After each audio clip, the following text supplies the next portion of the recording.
The door was shaking so hard, the frame was splintering. Something on the other side wanted in. I had pushed every piece of furniture I owned against that door. The dresser, the desk, the bookshelf. None of it mattered. The door kept shaking. I was on my knees on the floor, back against the wall. Phone dead, no signal, no way out. And then, I remembered something my grandfather said the last time I saw him alive. 7 words.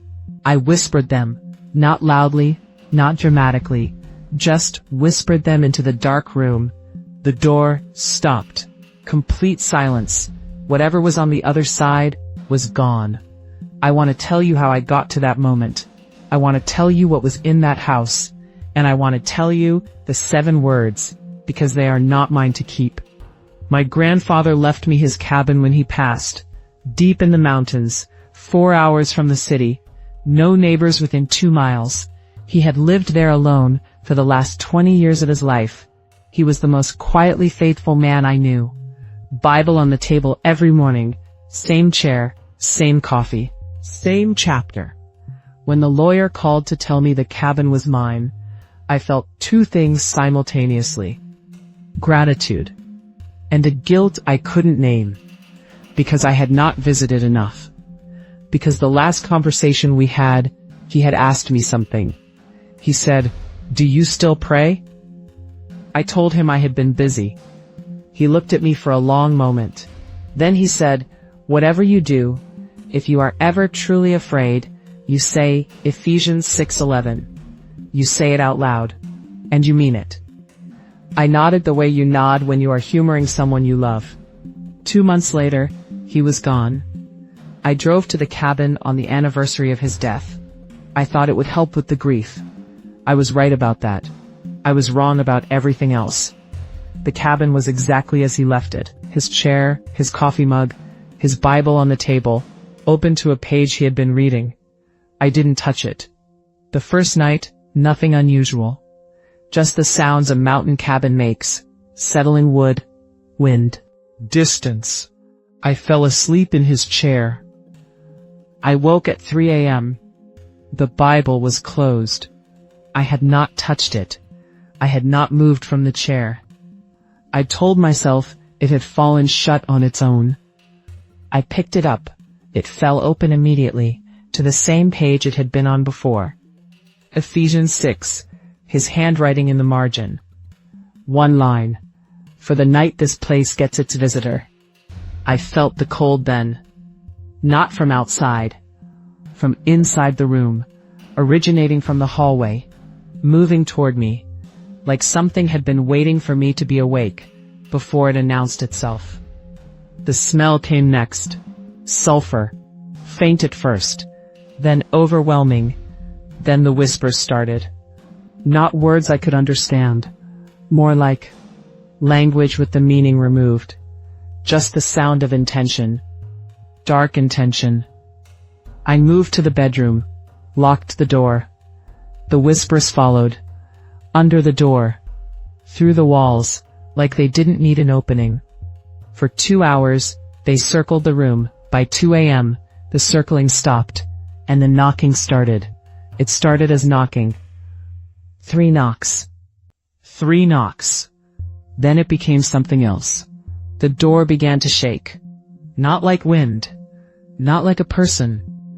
Like something that had no concept of how much force was too much, that simply wanted through and was applying everything it had. I pushed furniture against it. Dresser, desk, bookshelf. The door kept shaking. The furniture moved back, inch by inch, like the weight on the other side was immovable. My phone was dead. No signal in the mountains anyway. I was on my knees, back against the wall, watching the door bend inward. And I heard my grandfather's voice. Not in the room. In my memory, clear as the day he said it. If you are ever truly afraid, say Ephesians 6:11, out loud, and mean it. I had looked it up once, years ago, forgotten it immediately. But in that room, on my knees, I remembered every word. The way you remember things that were planted deep enough. I whispered it. Put on the full armor of God so that you can take your stand against the devil's schemes. The door shook harder, like something had heard. Like something knew what those words meant for it. I said it again, louder this time. Put on the full armor of God so that you can take your stand against the devil's schemes. The shaking slowed. Third time. I didn't whisper. I didn't shout. I said it the way my grandfather said everything that mattered, like it was simply true. Put on the full armor of God so that you can take your stand against the devil's schemes. Complete silence. The furniture stopped moving. The cold lifted. The sulfur smell was gone. The door was still. I sat on that floor until sunrise came through the window. In the morning, I checked the door. The frame was cracked. The wood around the hinges, stressed in a way I could not explain by anything rational. Something had been there. I sat at my grandfather's table, his Bible open in front of me, his handwriting in the margin. For the night this place gets its visitor. He knew. He had lived in that cabin for 20 years. He had faced whatever came to that mountain at night, and he had left me the only tool that worked. Not as a keepsake, not as a memory, as a weapon. I read Ephesians 6 in full that morning. Then I read it again. Then I made coffee in his mug in his chair, and I thanked him out loud for a conversation I had barely paid attention to. He knew I would need it. He made sure I had it before he left. That is the kind of faith that doesn't end when the person carrying it is gone.